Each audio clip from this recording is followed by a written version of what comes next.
ओम नमो भगवते वासुदेवाय। जय श्री हरि। राधे राधे। ब्रजधाम चैनल में आप सबका स्वागत है। आप रसपान कर रहे हैं बैसाख महात्म की कथाओं का।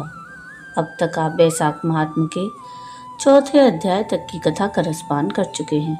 आज के इस वीडियो में हम बैसाख महात्म के श्री स्कंद पुराण के बैसाख महात्म के नारद और अम्बरीश के संवाद में बैसाख श्रेष्ठत्व निरूपण राम के 5वें अध्याय का श्रवण करेंगे। तो आइए शुरू करते हैं बैसाख महात्म के 5वें अध्याय की कथा। नारद जी बोले, बैसाख महीना सब धर्म, तप और दानों के कारण कैसे सब महीनों से अधिक श्रेष्ठ हुआ है। हे महाराज, वह मैं कहता हूँ, एकाग्रचित्त होकर सुनिए। कल्प के अंत में देवों के राजा शेषनाग पर सोने वाले महाप्रभु विष्णु भगवान लोक समुदाय को अपने कोख में रखकर सोते थे। योग माया से और भूतियों से अनेक एकता को प्राप्त करके एक क्षण के बाद वेदों के पाठ से जगाए गए। तब उस दयानिधि ने अपने कोख में ठहरे हुए जीवों की रक्षा की और उनके कर्मों के फल दिलाने के लिए विष्णु भगवान ने सृष्टि की रचना करना मन में स्थिर किया और उनकी नाभि से भुवन का आश्रयभूत सोने का कमल निकला।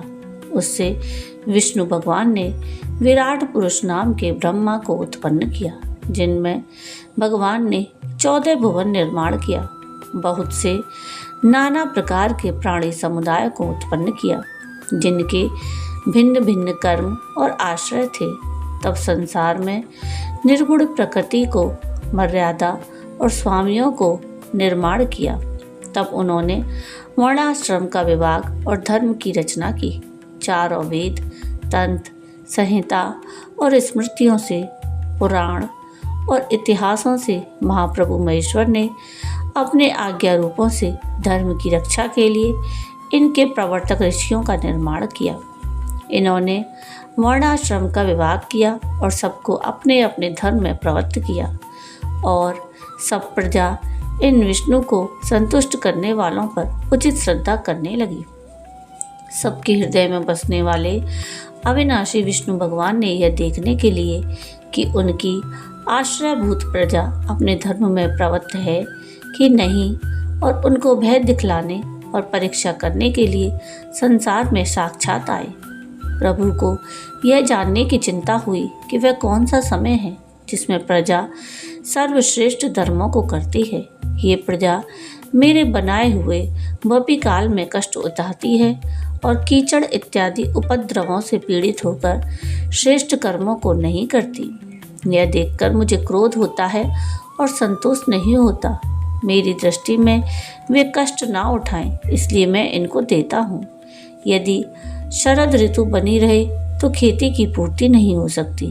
कोई तो वर्षा से त्रस्त रहते हैं, कोई पके फल की इच्छा करते हैं। राजन, कोई तो ठंड से पीड़ित होते हैं। तब इनको देखकर मुझे रोष आता है। इस विपरीत अवस्था को देखते हुए मुझे संतोष नहीं होता। हेमंत ऋतु आ जाने पर लोग प्रातःकाल उठना नहीं चाहते। प्रातःकाल सूर्योदय हो जाने पर इनको उठे हुए ना देखकर मुझे क्रोध आता है। इसी प्रकार से ये प्रजा शिशिर ऋतु में भी प्रातःकाल दुखी रहती है और इनको प्रतिदिन पक्के फल इत्यादि की बड़ी उत्कंठा रहती है। यह समय उपेक्षा का नहीं है। इस चिंता से आकुल होकर विष्णु भगवान ने वसंत समय की सब आपत्ति को दूर करने वाला जाना। तब स्नान, दान और यज्ञ क्रिया और भोग तथा नाना प्रकार के धर्म करने के अनुकूल यह ऋतु हुई। इसमें निश्चय करके उत्तम पदार्थ बिना कष्ट के प्राप्त होते हैं और किसी न किसी द्रव्य से शरीरधारियों का संतोष होता है। वही पदार्थ विष्णु के आश्रयभूत जीवों के धर्मों का साधन है। वसंत काल में सब पदार्थ प्राणियों को सुख देने वाले होते हैं। सभी दान के योग्य, कर्म के योग्य और भोग के योग्य होते हैं। दरिद्र, पंगु, कष्ट पीड़ित और महात्माओं को निस्संदेह जल इत्यादि सभी द्रव्य सहज मिल जाते हैं। मेरे प्रिय इन द्रव्यों से अपने हित धर्म को करते हैं।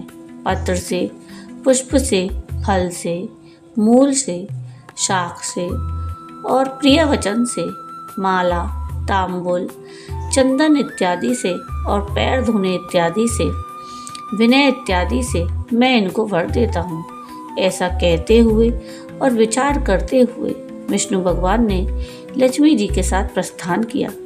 सर्वत्र जंगलों और फूले हुए पुष्पों को देखते हुए हष्ट-पुष्ट जनों से व्याप्त और उन्मत्त भ्रमर और पक्षियों से सेवित आश्रमों को, घरों को, वन और ग्राम के निवासियों को, प्रांगण, सुंदर बगीचे और स्थलों को विष्णु भगवान लक्ष्मी जी को दिखलाते हुए तथा देवताओं से, मुनिवरों से, सिद्ध, चारण, गंधर्व, किन्नर और राक्षसों से स्तुति किए जाते हुए वर्णाश्रम निवासियों के घरों में गए और मीन संक्रांति से लेकर कर्क की संक्रांति के अंत तक वहीं रहे।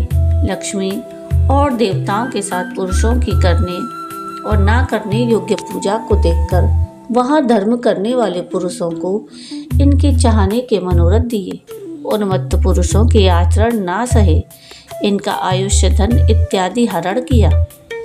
जो बैसाख के महीने में परमात्मा की पूजा करते हैं और भगवान की चल मूर्ति और साधुओं की पूजा करते हैं, जो पूजा करते हैं उनके अन्य मासों में किए हुए कर्म के लोभ को वह क्षमा करते हैं। जिस प्रकार देश में आए हुए राजा को देखकर उसके देश की प्रजा बहुमूल्य उपहारों की भेंट उसको करती है और राजा इनके परिमाण से जान लेता है कि यह पूर्ण है या कम है, और जिसका उपहार अधिक होता है उसको निश्चय इष्ट मनोरथ देता है, और जो उसकी पूजा नहीं करता उसको दंड देता है। उसी प्रकार से विष्णु भगवान माधव प्रिय बैसाख मास में अपनी सृष्टि के पूजा करने वाले पुरुषों को इष्ट मनोरथ देते हैं और ना करने वालों के धन इत्यादि को निश्चय हर लेते हैं।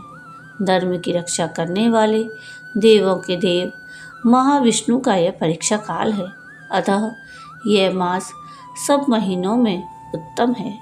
श्री स्कंद पुराण के बैसाख महात्म्य के नारद और अम्बरीश के संवाद में बैसाख श्रेष्ठत्व निरूपण नाम का 5वां अध्याय समाप्त हुआ। जय श्री हरि।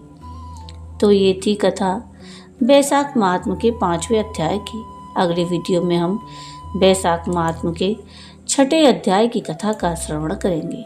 आपको आज की ये कथा कैसी लगी मुझे कमेंट करके ज़रूर बताइएगा, और अगर आपको आज की ये कथा पसंद आई हो तो प्लीज़ इसको लाइक शेयर ज़रूर कीजिएगा, और प्लीज़ मेरे चैनल को सब्सक्राइब कीजिएगा और कमेंट में राधे राधे ज़रूर लिखिएगा। वीडियो पूरा देखने के लिए थैंक यू। राधे राधे।